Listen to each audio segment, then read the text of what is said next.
The concept of creating not just one, but an entire series of Pokemon ROM hacks seriously blows me away. Starting a story in one game and then finishing it over the course of multiple. And while that is a very common concept in the general gaming scene, having them as free-to-play fan projects shows an incredible sense of dedication. However, as the years go by, I feel that almost all of them have come to be outdated, with both the insane advancements being made in the current ROM hacking scene, and even their own poor game design choices becoming much more visible. However, there is one in particular that I think stands significantly above the rest, and that's the Pokemon Safe series, a collection of hacks that tell a massive story across multiple projects. So in today's video, I'll be going through the 4 ROM hacks the series currently possesses, and reviewing each of them individually. Keep in mind that while I will be doing my absolute best to avoid spoilers, each segment will have to cover most of the early parts of each game's story. But without further ado, my name is Ari, and let's get started.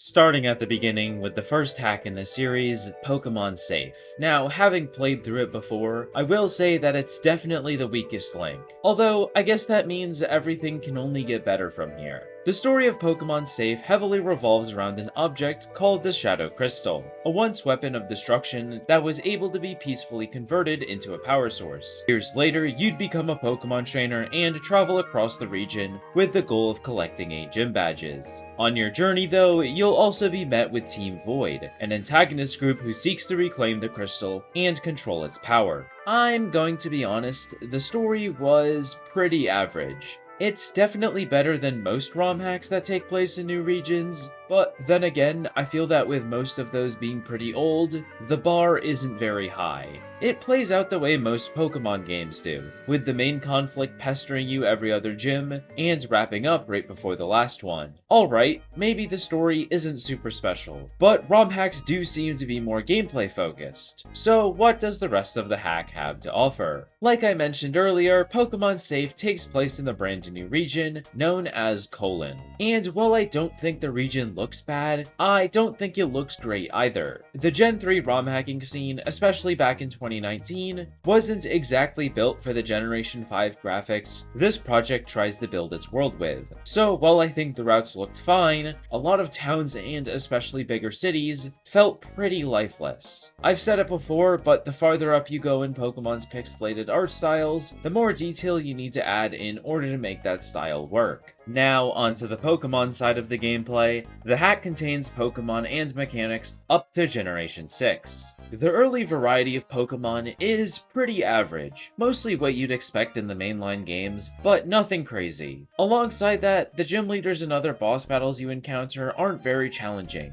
leaving you with a difficulty level pretty friendly for casual players. My only real gripe with Safe's gameplay was how quick the pacing was. The 8th gym leader has level 40 Pokemon, making the gap between each of them incredibly small. And while I didn't find many problems being underleveled, picking up Pokemon with late evolutions felt very pointless and unrewarding. Overall, I think Safe is a pretty average ROM hack. It is at least worth mentioning that the lead dev not only plans to remake it sometime in the future, but also that the current game is very short compared to the rest of the series, making it an easy playthrough. So with my scores on screen, and feel free to pause and read them, I will be giving Safe a 5.7 out of 10.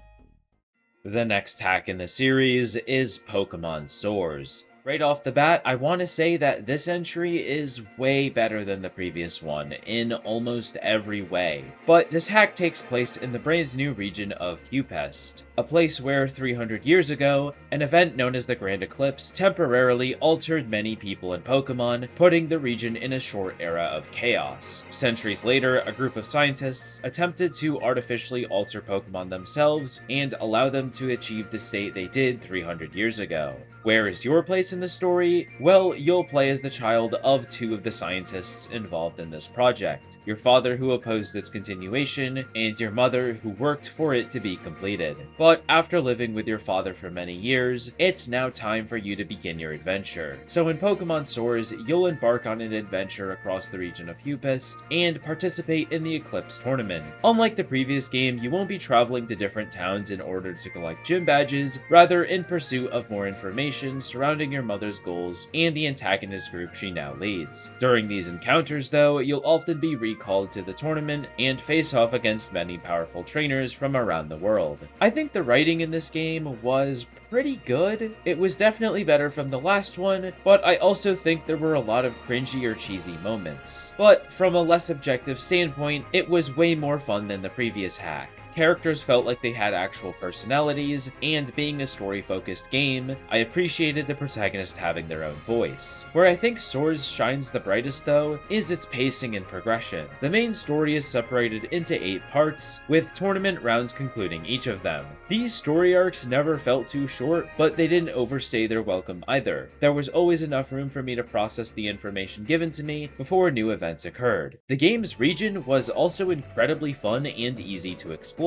Not only do you get access to fast travel between major locations, but you'll also no longer be bound to the traditional HM system. And I always felt like I had enough money to afford repels and other healing items. I also want to compliment just how rewarding exploring old areas was. Each time you unlock a new HM replacement, I highly suggest returning to previous routes and uncovering the treasures hidden within them. As for the Pokemon side of the gameplay, there are definitely a lot of improvements over the last hack. The early variety is much better and the battles are a lot more fun. I will say though that the difficulty level did feel a bit inconsistent. Not in a horribly unplayable way, but there was a point at around the 3rd or 4th story arc where normal trainers suddenly possessed much more powerful Pokemon. This does eventually even out as you acquire new moves and evolutions for your own, but it is at least something to keep in mind. Overall, I think Source is a pretty good ROM hack. It's far from perfect, but again, from a less objective standpoint, it is still a fun game with a nice story. But with my scores on screen, and again, feel free to pause and read them, I will be giving Source a 7.3 out of 10.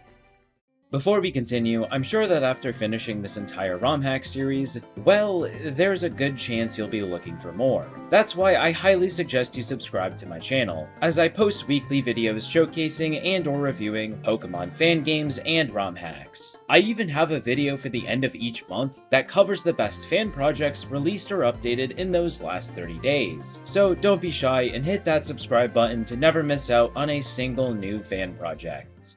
Moving on is Pokemon Safe 2. Now, despite being the 3rd in the series' chronological order, it's much more of a sequel to the first game than the 2nd. That's because in this hack, you'll actually be playing as the protagonist of the first game. On your way home from some events I won't reveal due to spoilers, your plane suddenly loses altitude, forcing you and everyone on board to evacuate. Once you land, however, you aren't in a familiar location, nor do you have any of your Pokemon. You've instead awoken in a brand new region known as Regress. And with nowhere else to go, you decide to build a new team and embark on a journey to locate your missing Pokemon. Like the last hack, Safe 2 does not use gyms as a progression system, but there isn't really a tournament or replacement system either. Instead, you'll just be playing through the story, with different tasks, antagonists, and rivals as obstacles in your journey. I'll be honest, being the 3rd game in the series, there isn't much I can say about the story without spoiling anything from the previous games. But I will say that the writing continues to improve.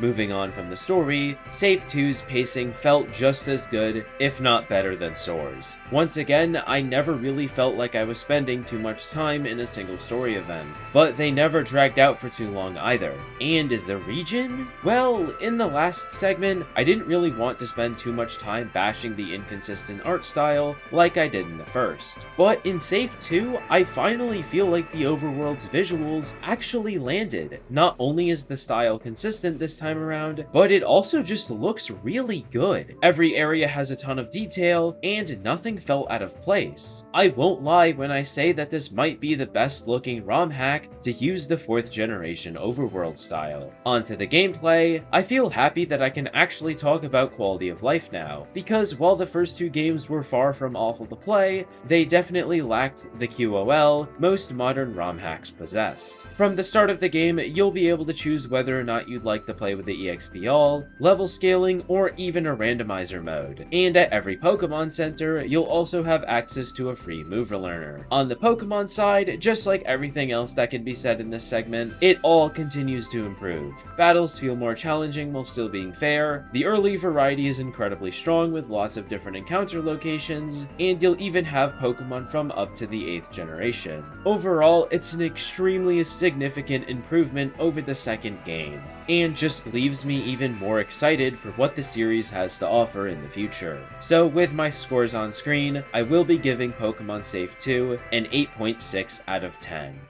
On to the 4th hack, Pokemon Soars 2. Admittedly, this segment will be much shorter, as the existing version is just the simple tech demo. So, while I won't be giving it a final score, I did want to briefly go over what the full game could offer. Unlike Safe 2, Soars 2 isn't a direct sequel of Soars 1, rather a continuation of the story involving parties from all previous games. Although, being the 4th in the series, there isn't much more about the story I can discuss without avoiding spoilers. I will at least say that a big difference from the previous 2 entries is the ability to choose your own protagonist option. But from a gameplay perspective, the series just continues to improve. You'll have a new region to explore that's somehow better looking than the last hack, Pokemon up to the 9th generation, quality of life like the EXP all, and tons of other gameplay customization options. So while Soars 2 is still in its early development stages, the hack does look very promising. And if you're looking to get your hands on it before the completed release, then don't worry, because a more fleshed out story demo is set to arrive in the near future.